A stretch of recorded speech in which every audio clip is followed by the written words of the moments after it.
ઓસ્ટ્રેલિયાના પટેલે એવું કીધું હતું કે મારી મુન્ના કાળુ ભગતની મેલડી તું ધૂણોના વિડીયો તારું જોયું છે, મારા ડિવાઇસ થઈ જાય છે, લગ્ન કરેલો તને છૂટું કરી દીધું છે, પણ 3 દાડમ બહેરું આવો તો હું હેડતો મુના આવી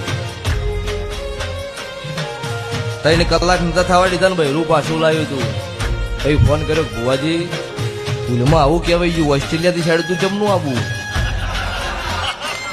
એટલે ભાઈને કીધું તો ભાઈ જો તું જાણો અને માતા જાણો, હું ભૂવામાં કોઈ જાણતો નહીં. એટલે ભાઈ એવું બોલ્યો કે 50,000 લાખ રૂપિયા કહેવાય હું તમારા ખાતામાં નાખી દઉં, પણ મને ઓમાંથી છોડાવો, કેમ કે 3 કલાકમાં લાવતા આવડ્યું છે તો બીજું કોઈક કરતા આવડશે.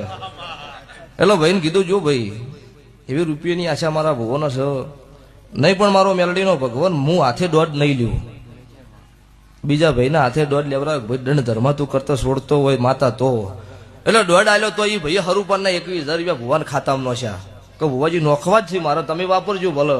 અને હું ઘેર આવીશ એટલે હેડ તો મુનાબા નહીં પાકું. એટલે છે ભવાળું મને દેવનો ભળાવો ને તો વિચાર કરીને બોલવું. એટલે તમે ઓસ્ટ્રેલિયા રહેશો ને તો તમારો વેળા બનો પળ બનો તમારા નો ભીએ વર્તો આવો ને કદાચ રાતના ઘોડલો હોયથી છોડું મારો વિઝાની